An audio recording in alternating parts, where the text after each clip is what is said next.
Տեսանք, որ Մերձավոր Արևելքում հստակության պատերազմը վերսկսել է եւ տեսնում ենք, որ Միացյալ Նահանգները հարվածներ են հասցնում Իրանի Իսլամական Հանրապետության կրիտիկական ենթակառուցվածքներին եւ Իրանի Իսլամական Հանրապետությունը բնականաբար պատասխան հարվածներ է հասցնում եւ պարոն Նահապետյան փորձենք հասկանալ, թե ինչպիսի իրադրություն է, որովհետեւ ոնց հասկանում ենք Միացյալ Նահանգները փոխել են հարվածների տրամաբանությունը, եթե նախորդ երկու ամսվա կտրվածքով մարտ ամսվա պատերազմը եւ ռազմական գործողությունները հիմնականում կայանում էին նրանում կայանում էին նրանում, որ փորձ էր արվում թիրախավորել մայրաքաղաք Թեհրանը, խոշոր քաղաքները, բնակչության մեջ բազմաթիվ զոհեր էին գրանցվում եւ նաեւ փորձ էր արվում ռազմաքաղաքական էլիտային վերացնելու միջոցով հասնել վարչակարգի փոփոխության, բայց հիմա արդեն տեսնում ենք, որ կամուրջներ,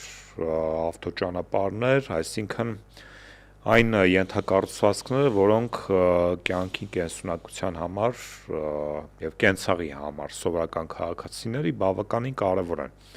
Ասես այս մարտավարությունը ինչի կբերի եւ արդյոք այս գործողությունները եւս երկարատև կլինեն։ Երկարատև բավ չգիտեմ, բայց արձանագրենք այսպես, հա, մի պահ թվում էր, թե արդեն ինչ-որ բան ստորագրվել է, համաձայնագիր կամ հուշագիր, պայմանագիր է, չէ՞ ստորագրվելու։ Մեմորանդում։ Բայց նաև արձանագրենք հետևյալը։ Այն երկու ամիսը, որ առանց կոնգրեսի Տրամպի որոշման, այո, առանց կոնգրեսի որոշման եւ համաձայնության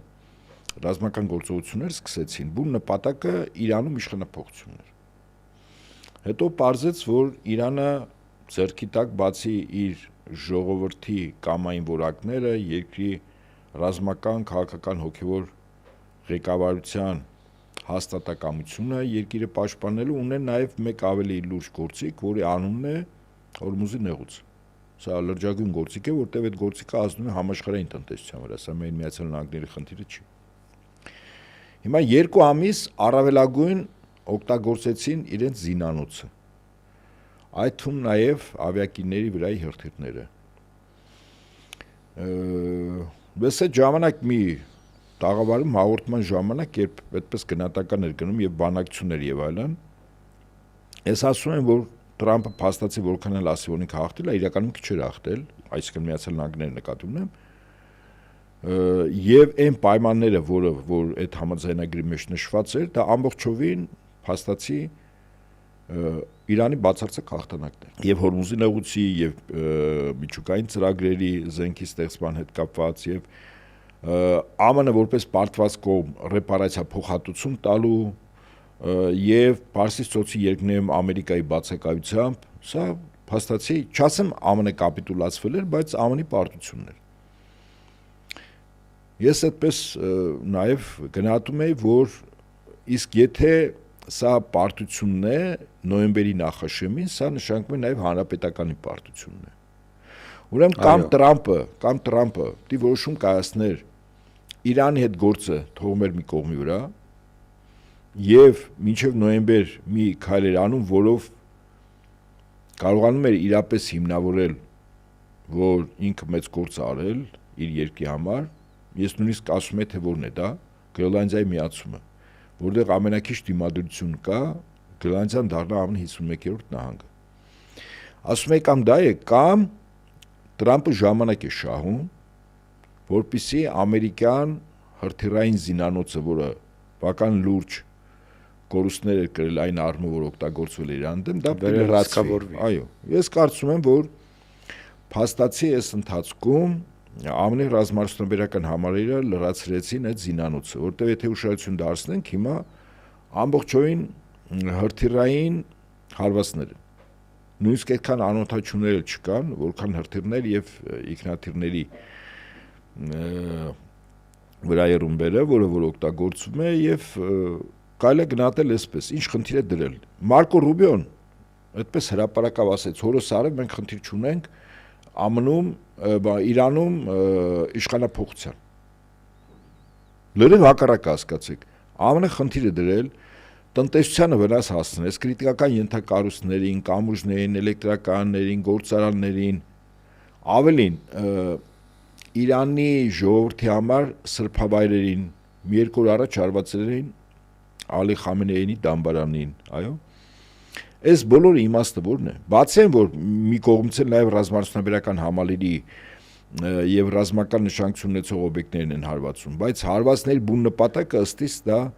տնտեսության հարվածելն է, այսինքն մարդկանց կենսամակարդակ, անհուսություն, որ այդ մարդկանց վերջին հաշվով փողոց անեն։ Այսինքն վերջին արդյունքում այդ ցամաքային օպերացիա բան, այդ հեքիաթների դաշտից է, ես նորից եմ ասում, ցամաքային օպերացիա 1.5 միլիոն,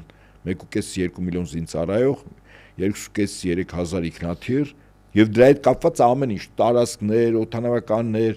միլիոնավոր տոննաների զենք, զինամթերք եւ այլն։ Այս որտեղ, որ երկրներում դա մի օրում չի լինում, մեկ օրում չեն պատրաստում։ Նման նախապատրաստություն չկա։ Հետևաբար ես նորից եմ կրկնում, այս հրթիռային հարվածները մարդկանց կենսամակարդակ, հուսալքություն, անորոշություն, երկրի ղեկավարության նկատմամբ թերահավատություն եւ այլն, որտեղ Իրանի քաղաքացին տիշտի փողոց եւ տապալի այաթոլաների ինստիտուտը։ Սա է, այսինքն այս բուն օպերացիայի այսօր բուն նպատակը սա է։ Ամերիկացին Իրանի ժողովրդին,